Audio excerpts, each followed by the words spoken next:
8 in this one. 1, 2, 3. Just cancel. 5, 6, 7, 8. Fronted. 1. Let's do it. 5, 6, 7, 8, 4, 5.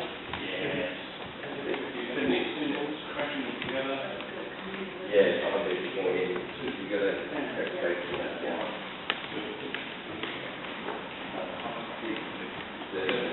And it's not easy. Your hand rotates slightly, and then through that again. And the other one here. You can imagine with this one, so you want to cut them up there. Yeah, but what we're doing is that's it.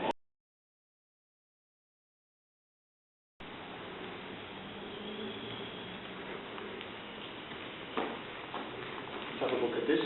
This movement in itself is a very effective movement. Most of our training is at this sort of range. Okay? So what to do if your hands are down and suddenly you're facing this? Often enough by twisting the body and just simply rounding, you can deflect it. And so this is actually a surprisingly effective. You wouldn't think on this. Yeah, I can even hit a little. Yeah. And you can see that by just turning the shoulder, never mind rounding, I can get an effect. And that's what I'm doing here. Yeah. And again. So if I can do just that, you can see that turn. And then with my own strike away.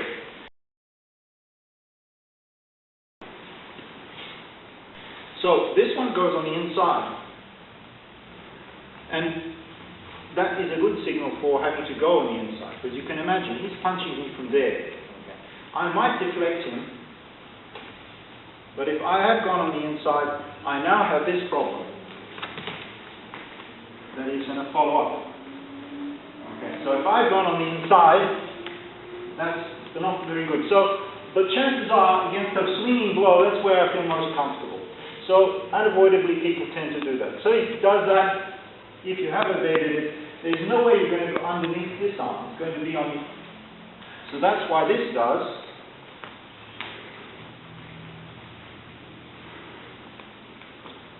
Okay, so there, fundamental palm shape. Punches, I go this way, and there. Of course, in practice, I might go 1, 2. Okay. So I don't need to wait for the second punch. But that's the concept there. And there's that chop.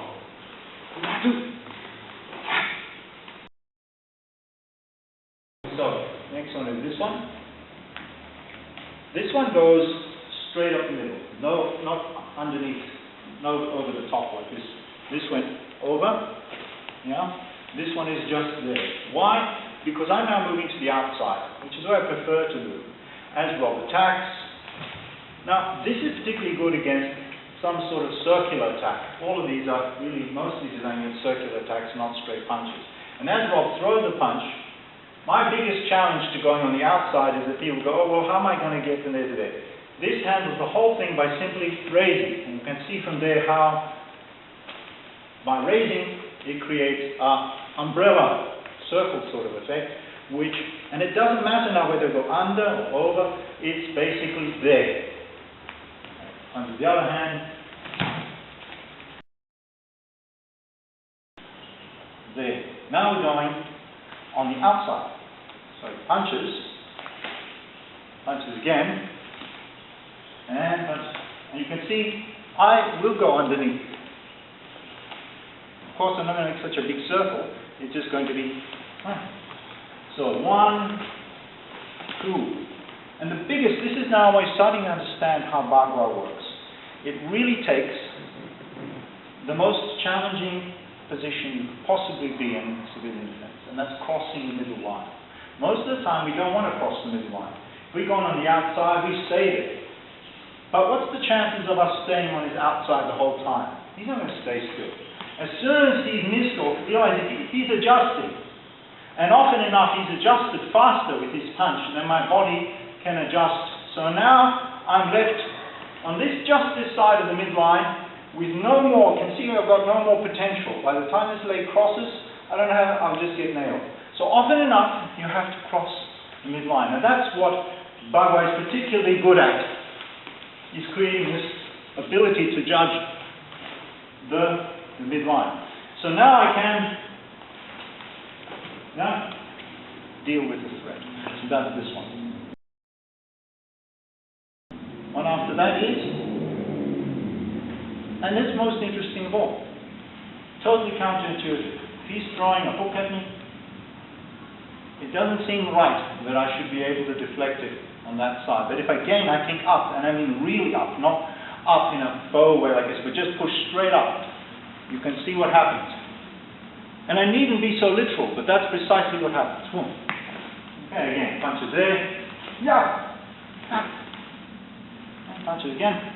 And again, here we have to watch the distancing, because if I did this one to the chest, I might get it wrong. But even so, I should be able to deflect it. And that's by catching it and pushing it through, almost like a rising block. But this is really, steep and creating that. And if I create the right structure, you can see that I'm in the right position. This one. This is the sort of thing that you don't want to encourage people to do in self-defense, and if they absolutely have to. Let's have for the camera, this hand lead.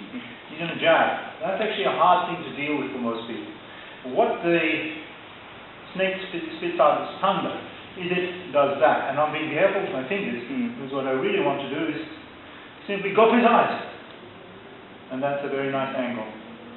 If we're going for the eyes. This hand, punches the other hand up, is just here in case. So, yeah. Next one after that is this. So what happens if he's punched? There. He's going to go for a low. Because I both hands high. And that's when I want this action. And so here you have, and this is a strike to the carotid. 1, 2.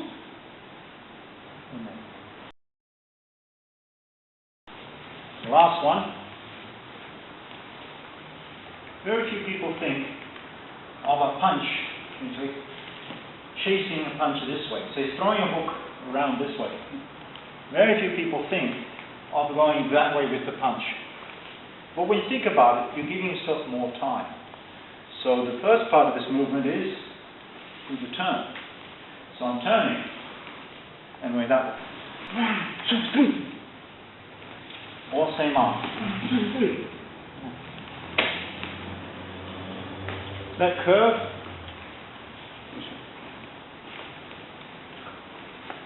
guarantee that you hit something in the carotid area, one or the other. And you needn't even be terribly, kind of formal about it. Any old strike like this will do. Chase it. Look, jam it. Sorry. Okay, strike. Thank you.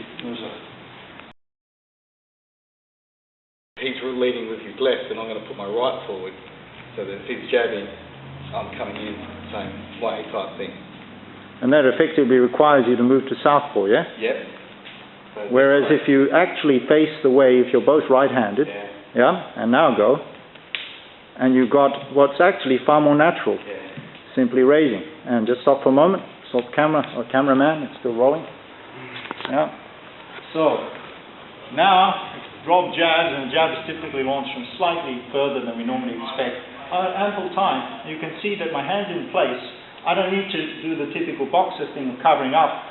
I don't have the gloves, I don't have the time, but I can intercept, and you can see how relatively easy it is for me to go up and over. Yeah, and of course, if I'm being careful and completely missing, and I realize, you realize I'm missing on purpose because I can't even afford to jab him in the eyes. But that's what I would do.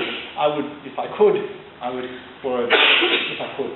This hand is important. It's there as a guard. So the form was like that for a reason. I want, as he punches, to to have that arm there. This, I know, then limits the options. So that I know exactly what's coming next. It has to be a low strike. And once I've got that, I've now got this next move. So I know exactly what's coming. 1, 2, 3, 4. Okay, so I basically have him tied up as I've got it predicted, just because I've chosen to do that there. But if I've got both arms there, he knows that that arm might be possible, but I can basically just come in with that. Yeah? I don't have to do much. This arm's in action. So he's going to be a little more circumspect. I've created essentially led him to a lower strike, which is why the mother palm then does that one as the next one. And it's exactly in that order.